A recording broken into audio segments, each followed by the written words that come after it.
and I've pinned it. Awesome. That's perfect. Look at that. Wow, it's in a little bit at the bottom. Oh, and it's pinned as well. He is good. Awesome. We are live, so we will see a few folks trickling in here over the next few minutes. Excited for this session. Me too. I feel like each year that it comes out, it's going to be not as good, but then it is just as good and then better. And it's such an exciting report to dig into. It is, and it's such an honor to be doing it at Demo Fest. What a thing. Can you believe it gets bigger every year? Can you believe this is the smallest it's ever going to be in the future? That's fun to think about. Can you guys see my screen, by the way? I just hit share. Yep. Everything's coming through okay. Okay, well, I will give it just a moment. Make sure everybody that was wanting to join has a chance to do so. Again, thanks, guys, for joining. And this is going to be a session by Mark Green and Carrie Sikowski. I'm your moderator, Joel Hovey. I run our enterprise sales team here at Consensus. Again, thank you for joining. I'm going to stop my share for just a second. I'm having a little technical glitch. I want to make sure that my slides are working right. Let's try that one more time. I was hitting click to go to the next slide, and it wasn't wanting to function right. So there we are. You guys, if you've joined sessions in the past, you already know this, but the chat feature at the top right of your screen is one that you should be using quite a bit. You'll notice that there's a chat for this session, and there's a chat for for public to send to anybody in all of DemoFest. Make sure if you're trying to chat for this session, you're on that session tab and submit questions and whatnot in a separate tab, which you'll see, and not only in the polls, but you'll see there's another tab that is Q&A. So at the end of our session, we're going to carve out some time to address questions that are submitted. We'll kind of pepper in questions and comments in the chat throughout the entire session. Again, because these are live, that's the beauty of it. And if you have any technical difficulties, feel free to use the settings cog down at the bottom. And there are some guides in there that will help you troubleshoot any issues. I'm going to be here moderating, so if you do have any issues, I'll be monitoring chat. Happy to help with anything that you need. And of course, there is a help doc inside that link once you click on the settings cog or the gear icon. But more importantly, you guys came here, hopefully not to have technical difficulties or listen to my voice, but really to hear some key highlights from two awesome speakers. I know both of these gentlemen very well, and so excited to be able to moderate their session, and to hear their take on this sales engineering workload and compensation report. If you don't know Mark Green and Carrie Sikowski, Carrie is the co-founder and managing director at Tech Sales Mastery, and Mark Green have the pleasure of working with directly, as he's an employee of Consensus as well, and he heads up our buyer enablement and pre-sales here. So without further ado, I'm going to stop my screen share, hand it over to Mark and Carrie. Thank you very much indeed. Yes, well, let me share my screen, and we're going to be diving straight in as if time was in the essence. So much to cover, but don't worry, it'll be very engaging. Before we dive into this, though, we should probably introduce why Carrie and I picked this as our session, right? Because there's lots and lots of stuff to do, lots we can talk about. Kerry, what are you excited about diving into? Look, this is the longest tenured real study of comp, workload, and everything else related to pre-sales that exists out there, and it continues to get better and bigger every year. There are new insights we find each time. What I love about this year's is it included a lot of trending type analysis, which we haven't seen as much of before. So where are things improving? Where are they changing? Some really unique insights this year. Very much so. Very much so. I'm looking forward to it because this is, I think, the fourth or fifth year that we've done this. And so not only can we do this is what's happening now, but we can see the trends. And we can see really take some relevance from what's happened in the past to where we are today. And I think that's much more insightful. So I think the more and more we do this, the more and more valuable it's going to be.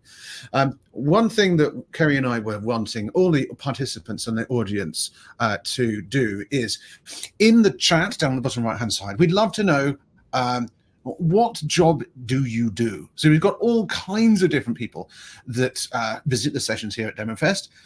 Whether you are, perhaps you're a director of something, perhaps you are an IC focusing on a particular area, perhaps you are a global solution consultant looking after lots of products, or maybe you're a specialist and you know absolutely everything about a very technical topic. Dive into the chat. We've got them coming in. We've got Art, hello from Mars PA, excellent. What is your job? Place it here in the chat. So we've got an SE manager. Thank you, Ryan. Yes. And so as these come in, we'll be looking at that. And we're trying to bring back some of the relevant aspects of this report to the people in the room. Head of Solutions Engineering. Hello, Brandon. So, Matt, Kerry. you win that title, Chief Chaos Manager. Love that. King of Chaos, Technical Chaos Manager. You know what? It does pretty well. Maybe it is another way of talking about amazing people in our industry. Solution Engineering Lead, Global SC Director. Excellent. Kerry, where do you want to start with the report? Maybe people haven't seen it before and they don't know what it is. Why don't you give people an overview of? Yeah, why don't we introduce the report itself? So, Mark, why don't you go just to the table of contents, just as a Sure. We'll skip the executive summary because everyone knows it's just a bit of a highlights reel. So there we go. So, I mean, look, right now you can see, for those who haven't downloaded it yet, there is a lot here. This covers a whole bunch of different sections, but I think it's 120 odd pages. Like, there is a lot of really unique stuff here. I think what might be interesting is, let's start with the overview of the report and around the sample. It'll give everyone a good context around where are these answers coming from, how do we break down the different correspondence in the data. It'll add a little bit of context for what we're going to discuss going forward. I think that's a really good point. You know, I was on LinkedIn the other day, and there's lots of places where you can get information without understanding the sample of any piece of data or any piece of research. It fails to have the relevance that you would need in order to take that information and go and use it in a practical way. So let's go and have a look about the sample, and you'll see that obviously the consensus workload report covers a lot of the globe. Now, this is from over 1,000 different people all over the place.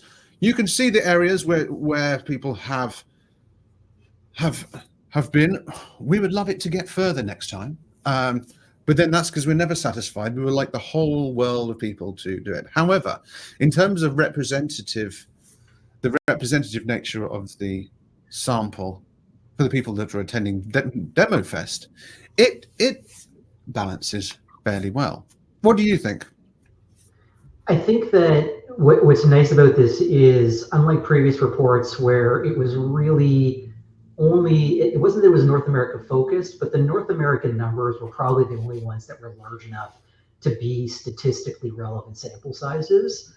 Now you can see with Europe and the UK, there are clearly more people responding outside of North America. We can start to get real better insights from different types of geos and take some credence that those insights are going to be valid statistically. So I'm really encouraged that this report grows every year and more of these regions are going to be statistically relevant.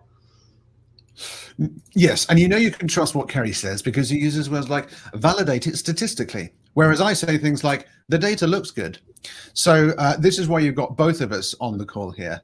So that's excellent. Thank you. So the other thing is some demographics about the type of people. Now, I have got to give a big shout out to a couple of the other sessions that we're running here at DemoFest. One has already been, so you will have been recorded, so you can go back and watch it. Defying the Odds, Lessons Learned While Building a Diverse SE and SE Leadership Team by Alonso Franklin and Sarah Lustenberger. So that was an amazing session. The other session is still to come and is by Daniel Capello, Director at Solution Consulting at Eightfold. That is tomorrow, I believe. And that's about your diversity advantage, mastering the art of sourcing diverse candidates. when I look at this, it represents to me a problem that we've got in the industry. But it's great that we are representing it and we're making sure that it is not falling by the wayside in the conversations that we have, and the data as representative for the outcomes of the report as well. I would like to see this change. I know my colleague Adam Freeman, that's just joined us from Access Group to run our channel. He's also a very big advocate for such things. So would definitely recommend those sessions. They're clearly needed. We are unfortunately still a very large male white dominated space. Yes, and I think that there's definitely a diversity of thought in the different types of people. What I'd like to see, and you're going to find this, dear audience, as we go through for what is me for what is for me this evening and for Kerry this morning. We're going to be going through and thinking to ourselves, what would we like to see next time? As we do that, if you see something that you'd like to see that is not included in this, put it in the chat. This report is owned by you. Okay, sure, it's run by consensus when we do the work, but it's owned by you as part of the industry. So if you want something, say so, it'll happen. You know, we're all friends here. We'll go and do the report on it. So one thing before we move on here, Mark, I mean, I just want to double click on why this is overly disappointing. The homogeneity of the data here in its focus of lack of diversity. And that is, as we all know, buying committees continue to grow in size, and they are substantially more diverse than the folks of us in pre-sales. And there's the implicit bias when we're communicating and selling, demoing to our audiences that they want to be relatable and they want to relate to us, and it makes them more comfortable if the people that are selling them are more relatable. If we're all white males, it's harder to do that. And look, this may not be quite as extreme in the breakout when we're talking about our account executives or the other folks that are in the room with us. But at the end of the day, the more diverse our teams are, the more everybody on our team is going to see those diverse types of viewpoints and be able to represent them in our sales cycles to those diverse buying groups. So this really is important. Absolutely, really good point. Thank you for sharing. Yes, indeed. We're not the worst in the world. My other half works in the oil and gas industry. Apparently, it's even worse there. But that doesn't mean that we can rest on our laurels. Okay. By the way, we're not going to go through all 122 pages. Kerry, do you think that's what they thought that we were going to do?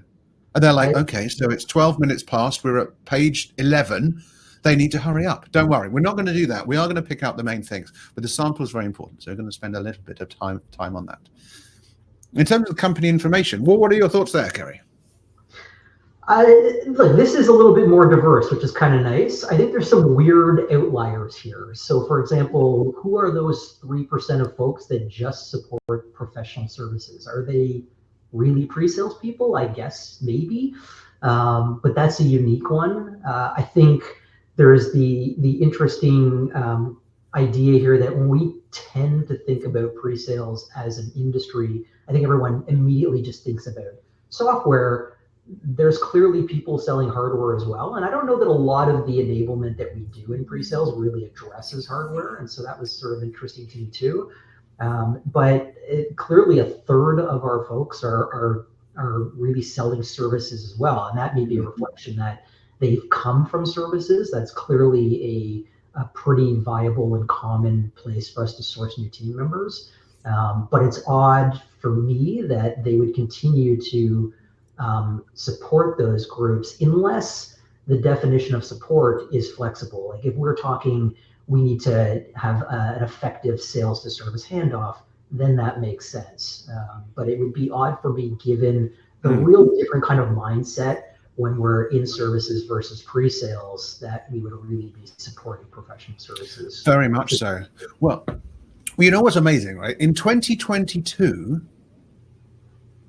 if we can remember that far back, software was made up 83% of the sample. So pure software. a combination was only 8%.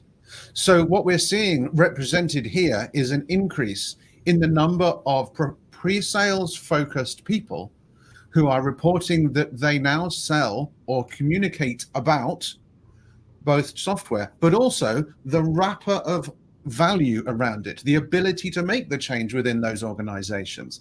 And I see that echoed in some of the sessions as well. We're hearing a lot of people, I mean, even the keynote, Susan Beal was talking about the confluence between pre-sales and client success, making sure that the messages that are being sold are actually being delivered as well. I think that's what is represented here, and I'm very pleased about it. Certainly 1% hardware. I can hear, I don't know if Lydia is on this session, but a shout out to you, Lydia Vasileva. She's got a great session at DemoFest as well. She was That's in Ramsey from We the Sales Engineers too. Good point. Yes. So just in hardware, selling with companies like VMware, right? So you need to communicate things, even if there isn't a piece of tangible software to show. Okay, let's have a quick last look through the sample about the role, because we already asked people's roles. So let's tie them up here. So we've got on the right, we had Director of Global SCs, Directors, Head of Solution Engineering, SE Managers. So lots of people with a lot of responsibility of making sure that this stuff happens. And we can see here lots of pre-sales leaders. It's interesting, pre-sales leader and pre-sales manager, sales leader with pre-sales. Even in the leader titles, we still can't agree.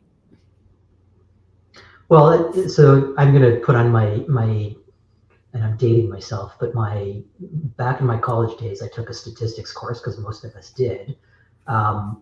Curious how this question was worded, and I don't know if you have the actual questions in front of you, Mark, but were these the only options that were given, or were there other ones? Or even if they were the options, were they clearly defined in the questionnaire? Yes, I think it's interesting about having a report where so much of the industry looks at it, and you have to take what is here and apply this then as part of the calculations for later on. By providing too many job titles, you need a way to group them at least group them for use later in terms of managers versus ICs versus the different parts of it as well. But yeah, we can put more in. By the way, if you didn't see, we might have skipped past it. Kerry had an advanced copy of this and had a look through. So thank you, Kerry, for your help with that, certainly. Sure. Which page do you want to go to next, Kerry? It's Kerry's pick. Let's and we could even get let's go to the next one, 14, because page. 14 is interesting. Talks about tenure.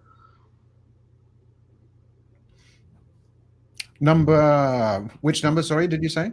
Slide 14. There you go, right there. There we go. Looks like a fire chart. There you go. It does look good, doesn't it? It's amazing. So this one's interesting to me because this talks to the fact that, despite us talking a lot about professional development and everyone wanting to have different paths to improve their careers, there's clearly a very large contingent in pre-sales who this is their end game. They're very content to be what I call pre-sales lifers. And a lot of the time it's because they're really good at what they do. They have comfort in that familiarity of the role and their ability to perform in it. And I think that's important for us as leaders to recognize that we don't necessarily have to worry about advancing people's careers. There are a subset of our teams that are going to be very happy doing what they're doing, and it's incumbent upon us to make them feel comfortable being able to do that without any pressure that they're not advancing or they're not doing something right by staying in the same role for a long period of time. Well, very true. And shout out to two pre-sales in a pod. Kerry came and joined me and the other hosts to talk about compensation. And this kind of thing. This is your sweet spot, right, Kerry? You know a lot about this. You've got a lot of experience in it, so it was really interesting to hear. And yes, I think what's interesting as I've grown through to where I am now, I used to think that everyone was trying to grow and trying to get the next job all the time. So you'd have all the company trying to go for just a few jobs. And what you realize is that not everybody is trying to do that. Some people are trying to have, instead of a growth job, they might want to have a stable job. One that they can finish at 5 o'clock, shut the laptop, go and be with the family. And I think that's as important as all the other drivers and reasons for people working. So yes, I think that's borne out here. What I'd like to do also is just slide down one, is the years of experience. So this, when we look at it in terms of when you, kind audience, look at your careers in the different types of roles, look where that selection is. Loads of people hovering around the 1, 2, 3, maybe 4 and 5 role in their current role. It drops down. Very few are getting. I mean, there's someone at 32 years. 3 people at 32 years. I can't quite work out what role that must have been. If you've got any ideas, then stick it in the chat. My guess is it wasn't called pre-sales back in the 1940s. Well, yes. Sell me this pen. No, that's sales. Sorry. Let me write that for you. There we go. That's pre-sales. So in that case, we've got a lot of people in the room. So thank you for that. We've got a lot of people who've seen the report, probably even downloaded the report already. And there's a lot of people who haven't. What I would like anyone to do, whether you've seen the report or not, to pick a number between 1 and 22. 1 and 122. We're going to go to that page. And if it's a really good page, then we'll take all the credit for picking a great page. And if it's a really terrible page, we'll blame you. How about that? Does that sound good? Okay. No, of course. We're very friendly. First one in then. Oh, 24. Thank you, Ian Jackson. Right. Page 24. Kerry, we're on a roller coaster ride. Who knows where it's going to stop? Ian Jackson does. Oh, he's gone straight for the money shot. Look at that. So money. Kerry, kick us off.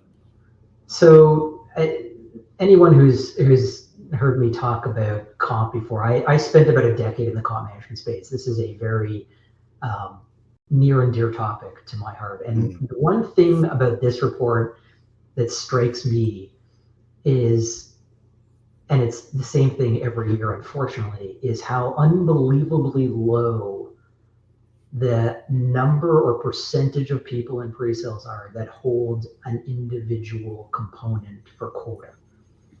There's very few that have only individual quota. There's some that have hybrid, and then there's some that just have team. And then there's a lot of people, 32 to 46%, depending on where you are, that have no quota whatsoever. And if we subscribe to the belief, and there is no peanut butter solution that we can spread across all of this, everybody's pre-sales organization is unique, without a doubt. There's not one size fits all by any stretch.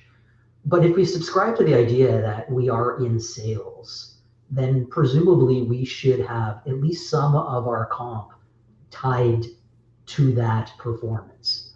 And I would actually ascribe that we want people in a lot of cases who are money motivated on our teams.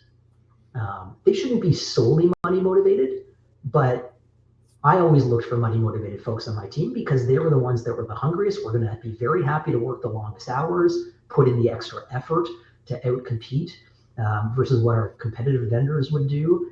And at the end of the day, knew that if they performed accordingly, they were going to make more money than they would otherwise make.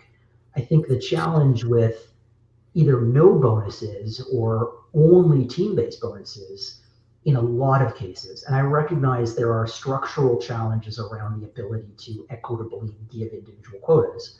But if we're only looking at team quotas or we're looking at no amount of variable comp regardless based on performance, we're essentially saying that we're allowing or okay with our teams to regress to the mean and not shine necessarily, because especially in a larger team, if your team quota is at a higher level, if it's at that continental level or the country or the company level, or even the country level, not just the team level, the higher that number is, the less individual impact the individual has on that overall attainment number. And therefore, the less motivated they are to do better, because it's going to have a smaller incremental impact on their paycheck at the end of the month, the end of the quarter, the end of the year. And so if we subscribe to the idea that we do want our team to be at least somewhat money motivated, I think there's benefit in seeing this number go up. Coincidentally, it has not really gone up. It has mostly stayed between the 20 and 25% range for the last 4 years of this report. I'm curious to get some comments on this in the chat to see what people's take are. I know it is a fairly touchy topic for a lot of folks. It is, and I think it's difficult for, so take the position, whilst we wait for the questions to come in, Pam says, wow, this seems low. Well, yeah, like it is low in some places. I mean, the range is extraordinary. So let's take the UK there, 55 minimum, 325 maximum. Now, I'm sure that shows the range of different styles of roles for IC, but it does show the possibility, just like you say, of different compensation models being run within different companies. We've got lots coming in. We have a team based on a commission plan, and it works as it facilitates a shared service model. 80% is regional and 20% the global number. Now that's interesting, isn't it? A split local versus global. I don't think I've seen that before. I've seen that. I've been around. I like that, because it does, by putting it at the team level, it lowers the threshold and people have more influence over it. What I will suggest is that one myth around individual comp versus team comp is that people on individual comp are not going to be team oriented. They're not going to be collaborative. They're not going to be incented to help their teammates. And that doesn't necessarily need to be the case. Love Rue's comment here as well. And we'll get into that. We can get into that one, Rue, as well. But the one way to get around that is by being more flexible in your assignments.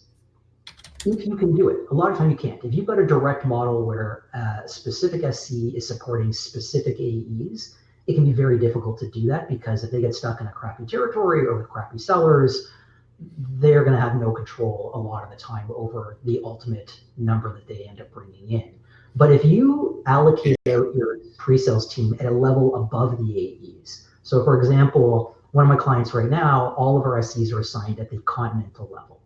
At the North, so for example, anyone in North America can work on any deal in North America.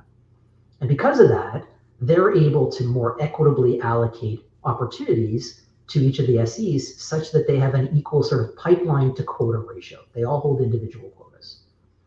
Now, they still have that flexibility, because they can assign anyone anywhere, that they can match up people based on who has most experience in a particular industry, or who has a relationship with this particular prospect, or who works best with this particular route. They have that flexibility, but they're not pigeonholed into that. And because of that, the way they do the individual quotas is they take the North American number and split that based on the number of people, and that's your individual quota. So there are ways to get around the structural stuff. Sometimes it's a painful change, though. It is. And sometimes you might inherit a team, right? And then you have to adapt them to either a different product or a different region.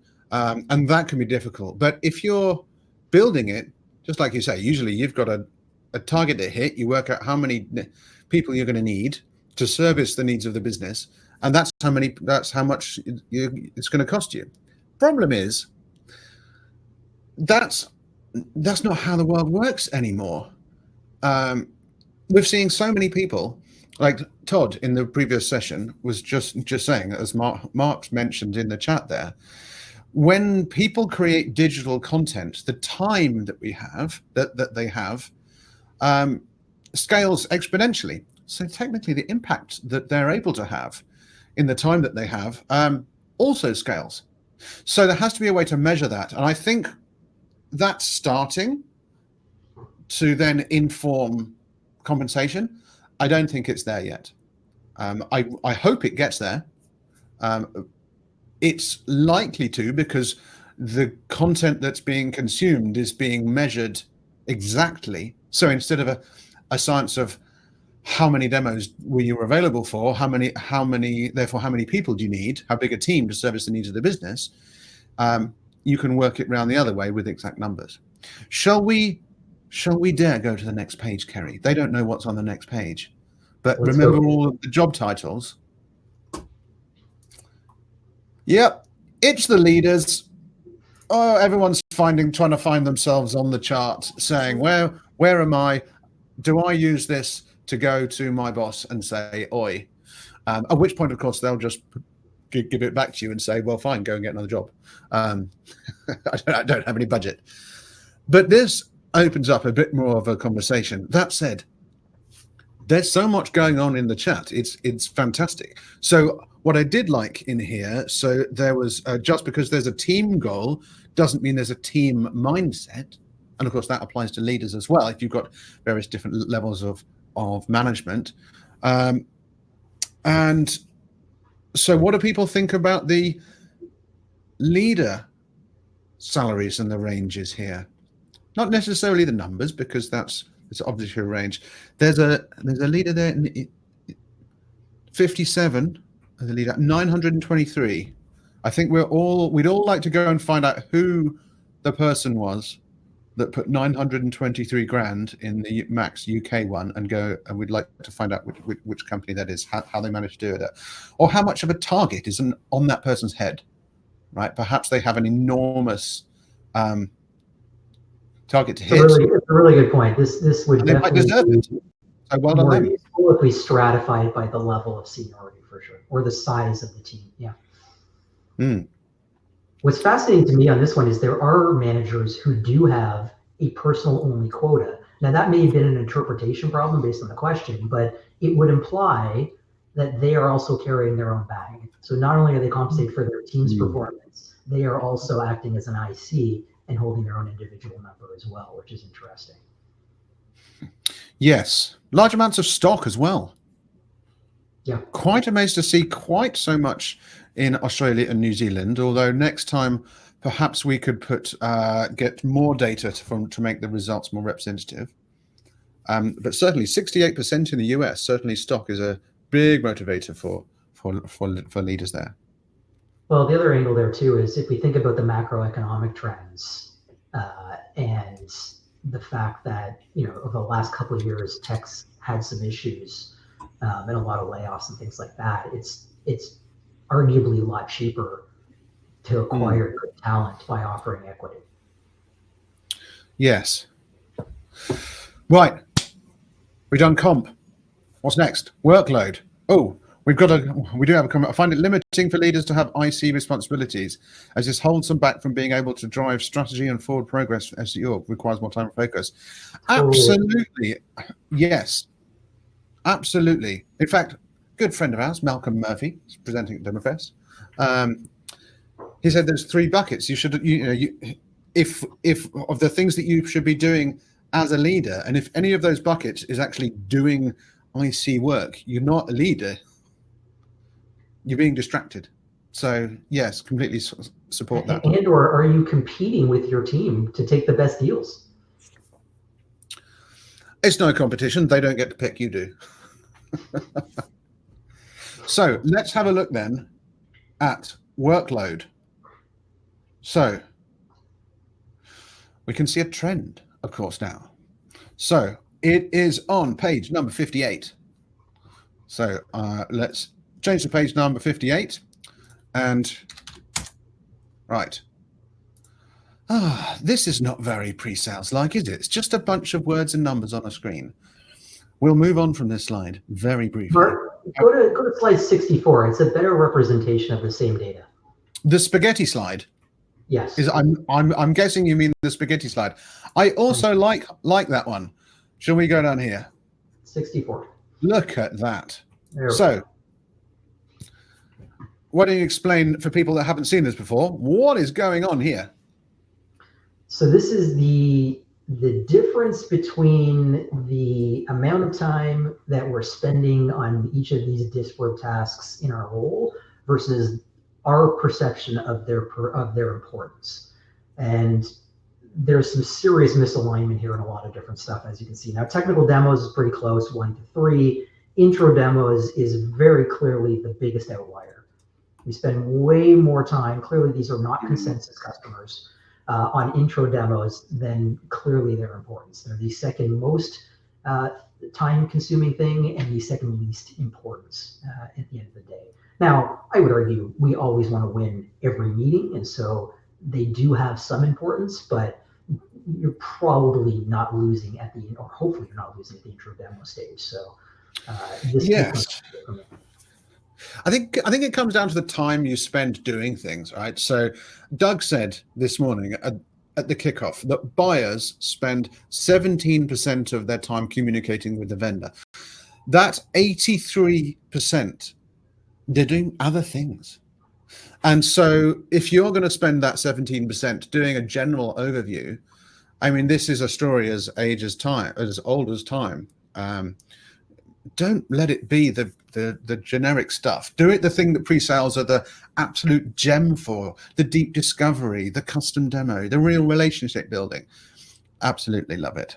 And discovery, as Peter Cohen will be very pleased to see, is slap bang right at the top there. Peter Cohen, also at Demo. Is everyone at Demo Fest? I think so. So RFPs ranked right at the bottom, and yet they're included every single time. Yeah, I think that's probably a function of most of them are just gatekeeping exercises. They're necessary evils. If we are at a vendor that doesn't have to prove our corporate viability, and we've been in the space for a while, we know we're getting to the next stage. They have very little value from that perspective. Now, there's exceptions to that rule too, obviously. If that becomes the basis for all of the requirements you're going to have to demo in a POC, or they become legal basis for the contract, then they would obviously have more importance there. Very few fall into that category, though. Yes. And I would like to support what Art says. Hey, Art from great session, by the way. The problem is that sales can't say no to an RFP. You know, because they never fill them out. And Mark makes a really good point here too. So Mark McKinley made a great point. This really is a procurement checkbox in a lot of ways. Companies, most large enterprise companies, are required to evaluate multiple vendors before purchasing software, even if they know for sure they want to buy a specific vendor walking into that eval. How many times have we got an RFP and we see our competitors' verbiage used in the questions, or is it just very clear that it is hardwired for one of our competitors? So Mark makes a great point there. A lot of these best way to win an RFP is to write it. Yes, I agree. And I would like to call out Matt Carlson, who's in the chat there, one of our legends here at Consensus, who fills in all of your RFPs. So thanks for sending them through. Just because everyone doesn't believe in them, it happens for us too. So don't worry. Now, what's really interesting is the difference on the right-hand side there. You all must know John Kerr, right? So he came up with the ROPE score, the return on pre-sales effort, and it's a way to understand the effectiveness of your teams and your organization. This plays really well into that. This isn't a ROPE score, but you can figure out what's actually making your department efficient and what's not. And if you're not being efficient in terms of what is going to make a difference in the buying journey, that headcount, that FTE full number that you've got the budget for, that becomes very heavy on your shoulders. I do agree with Art that on page 89 there's a similar there's a section on unqualified demos, and it is a very, very akin to this. So we'll jump straight to that. And look, we were talking about demos that happen. What type of demos? Unqualified demos are demos that shouldn't have happened. We've all done them, and Art,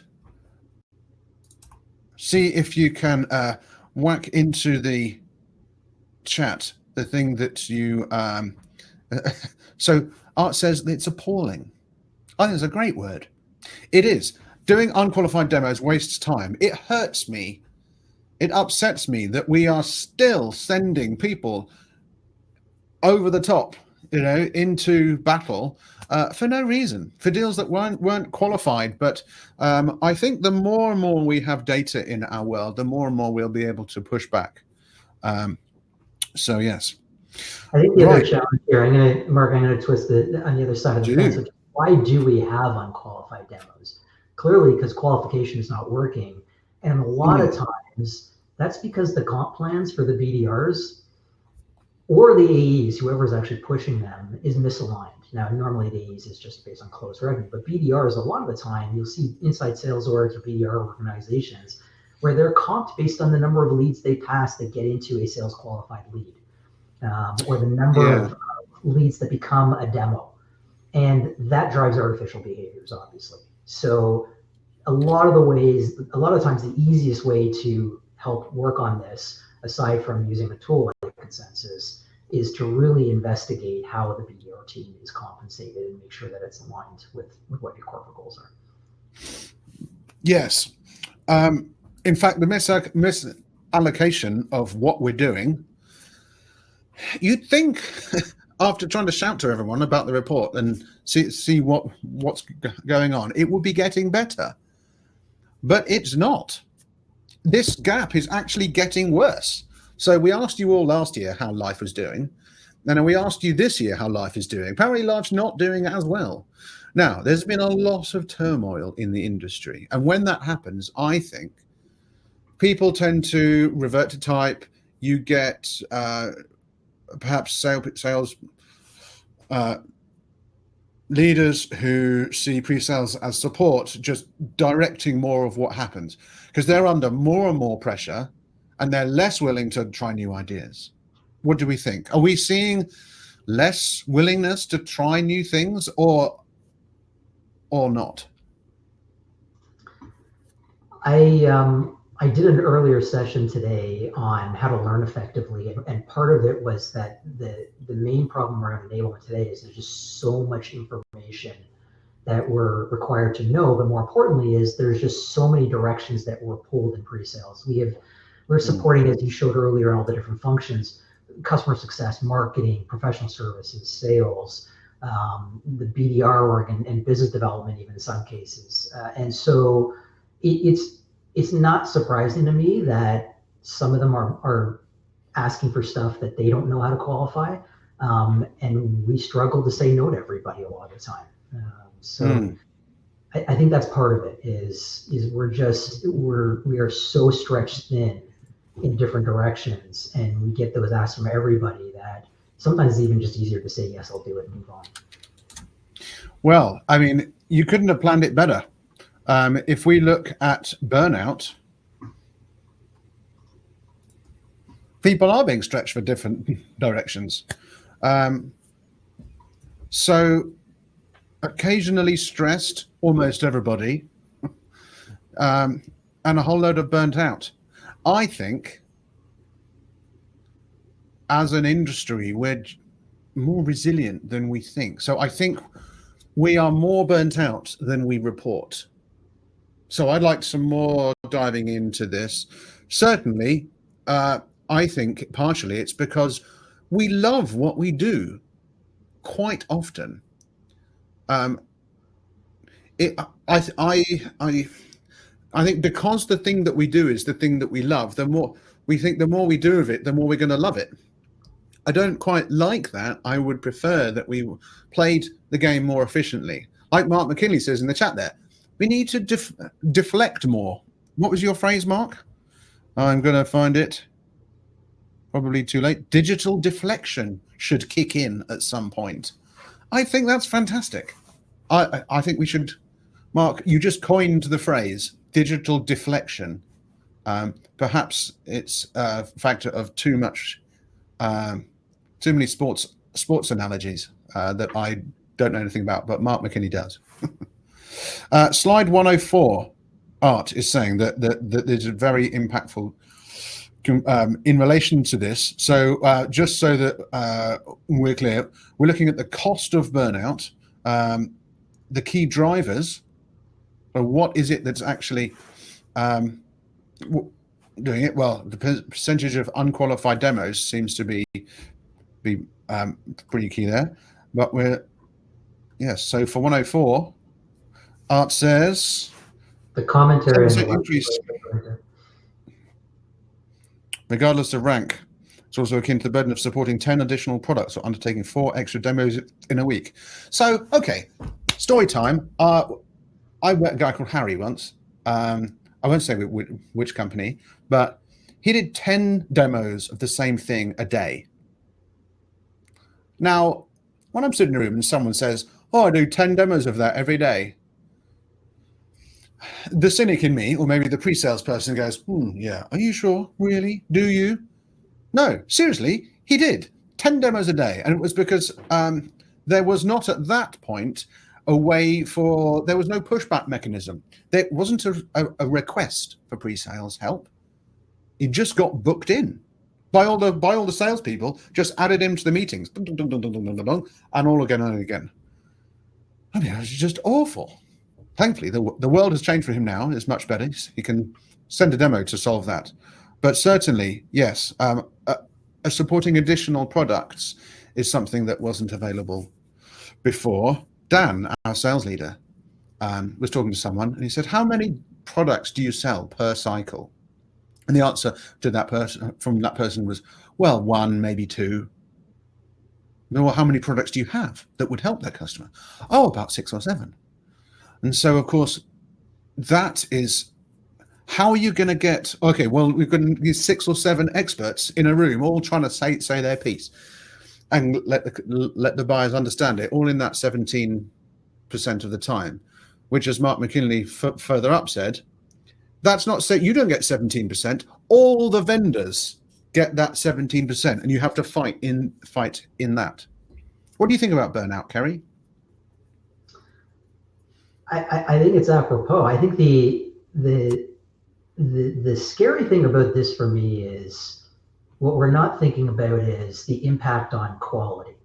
My guess is that individual doing 10 demos a day, they all suck, right? They do not have any time for coaching, for discovery. They definitely don't have any time to improve because they can't review their performance. They can't take any feedback from anyone else because even if they got it, they couldn't act on it. I had a coaching client that did 5 demos a day, and I gave him a plethora of feedback, and he said, this feedback's fantastic. I just have no time to use any of it. I am too busy going in my next demo.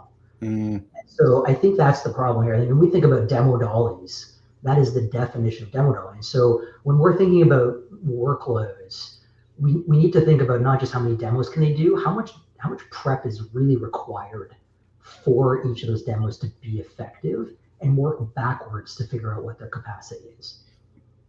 Well, Rue certainly agrees. I study pre-sales values and behaviors, and learning is the number 1 value. Yes, I agree as well. Ideally, I think burnout could be related to a lack of willingness for the commercial leadership team to invest in tools and to change to help the SE teams improve. You're right. I know Todd Jansen mentioned that in one of the previous sessions, saying that if you go and say, hey, leadership team, I want to buy a bunch of tools and stuff for the pre-sales team, they were like, try again. Maybe if you just said sales team. So you have to approach it in a different way. And all the secrets of how to do that are in that session. Perhaps it's very true. You become a demo bot. I'm not. Yes. Demo monkey, demo bot. Yes. It begs the question: why can't you just have a digital demo like Marcus? A digital twin, right? Like you still need something to make the content. It still needs to be good. So you still need the people to make it. But why don't you make it and have that go off and do all the hard jobs? Well, you don't want to do. Now we're coming up 10 minutes till the end of the session, but we've saved some of the best bits for last because we're going to talk about this one here, number 109, the quality of work life.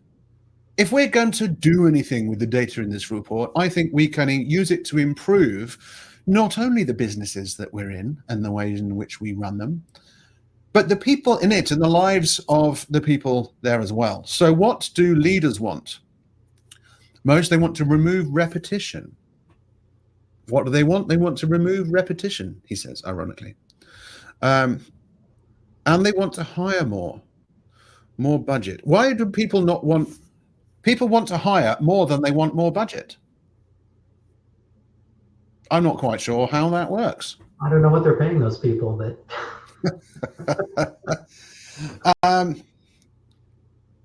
but for ICs, look how there's a shift. Okay, so ICs might not be in charge of their own budgets, so that's certainly. However, perks and incentives more than recognition. And that tells me recognition is what fuels growth, in my eyes. You need to build these people up and make sure that they take the credit for all your hard work. That's just how it works. As long as your boss knows what you're doing, it's fine. Build them up. But perks and incentives, massively important. Also, so they want to have a good time and they don't want to keep repeating everything every day. I think it's a responsibility of leaders to make sure that that happens. And I think it's a responsibility of ICs to hold your management accountable to do so. With the workload, with the compensation, the money is not always there. But perks, time off, flexibility, stuff like that, work from home. I think what's really interesting here is clearly the ICs, more generally than their leaders, feel okay doing either less valuable work or doing more work as long as they're compensated or incented in some way, shape, or form for doing it. And to me, that's interesting. They may be less critical about what they're doing as long as they're getting rewarded for it somehow. Now, if it's recognition, that's a different story, but recognition is pretty low here. It's like less than half of perks and incentives, which I would probably interpret or assume that most people interpret it as some sort of financial incentive. So maybe this really does indicate that our ICs are more money motivated than we may otherwise think. Very much so. Very much so. So let's look at some questions in the Q&A, because haven't they been a great audience? Give yourselves a round of applause. You've been very good. You've been sat through me and Kerry going through, well, we're page 109 of 122. We did well, didn't we, Kerry? We came close. That's good. Well, let's have a look and see what's in the Q&A. There will be a survey, and if the magic works, we could then Joel might be able to pop the survey up. I do love a GIF from The Office. Thank you, Pat. Yes. There'll be a survey asking you to say whether or not you liked the session, whether you found it useful, whether you think you might take some of the things you learned away, whether you're going to download the report. We're going to put the link, if you don't have it, we're going to put that in the chat. Kerry has put it as a pinned message at the top of the session chat. So make sure you click on that and go and have a look. The Q&A, based on other presentations where pre-sales is shifting to solutions and working more marketing, CSM and post-sales, would we not expect to see less or fewer SEs with quotas? Kerry? Because they're supporting other functions? Is that what you're asking? Yes. So quota-based, directly attributed to deal value and maybe overall win or technical win. When you have pre-sales people impacting post-sale, how are we going to move away from quotas? Are we going to measure them, comp them differently? I think it depends. I mean, when we talk about consumption-based models, where we're we're directly contributing to uncovering new use cases, promoting new users, needs to actually have a license, and use more of the solution, software cores, whatever it is that we're selling on the consumption side. I think you can put quotas against that. I think the one thing that I hear a lot as a problem around quotas is people assume that's the only way you compensate people. Quotas can be a portion of their comp. It could be MBOs and bonuses because you want them to contribute team-based assets. Or in the case of consumption, maybe for the post-sale portion of their work, it's percentage growth on the accounts that they're supporting versus on the greenfield accounts where we're selling net new, there is a quota. So there's lots of different ways to do it. It doesn't have to be one particular approach for a specific individual, depending on how many times. I think that's a great answer. I think that might also answer Brian's question in there. I agree people need to be money motivated. Along the same lines, how do you motivate collaboration if you're only concerned about hitting your number? Pre-sales is a team sport. Yes, it is, Brian. We love that. No one person can know it all. I've met some people that they thought that knew it all. They didn't. You're right. How do you motivate people? I think it is a split. I think, Kerry, you're right. I think having some part of the comp tied to individual performance based on a quota, but then some part based on team performance. And I think that's only natural. As you rise up through the company, it starts to becoming, if the whole company does well, then you do well. It's less about individual performance.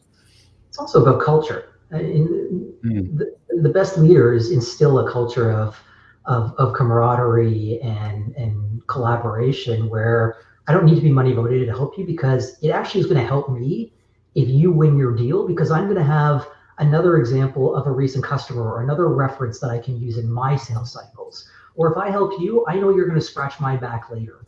The other concept around team-based stuff and collaboration is the concept of splits. You can easily accommodate people helping each other out by splitting those quota credit for a particular deal. If people know they're going to get compensated, even if it's a smaller portion, they may be more likely to do so. Yeah. Oh, you got my brain spinning now. Well, hopefully we've got everyone's brain spinning in the room. We've had a great audience, as we said before. Thank you for sticking around, even for the Q&A. The survey will come up. It's over on the right-hand side. Please do it. Kerry and I don't win anything. We've already got the T-shirt, but it would be nice. So over to that. We will welcome Joel back into the room. Thank you very much. Take it away, Joel. And thank you, Kerry. Thank you, guys. Man, so much data, so much to go through in such a short time. I think you guys did a really good job. So if you have, if you're listening, feel free to grab that or click on the link. Go get a copy yourself. Mark, I'm going to steal the screen share if I could, or if you wouldn't mind pausing your share. Sure thing. All yours. Fantastic. Thank you. So a quick reminder, this Demo Fest over the next two and a half days now is all virtual. We do have some that are in person, however. We did one earlier this year in San Francisco. It was a fantastic event. They are all free. So I can't recommend that you register enough and do so early. London Demo Fest is coming up in October. New York, November 4th. So be sure to get registered for those as soon as possible. Also, there's no exchange of money for this type of event. So we'd recommend that you go visit our digital booth. A lot of the partners that have joined in and participated are doing their best to make this a smooth event and contribute to it. So please check them out. And lastly, tomorrow we've got an awesome lineup, including Keith Tanaka for our keynote.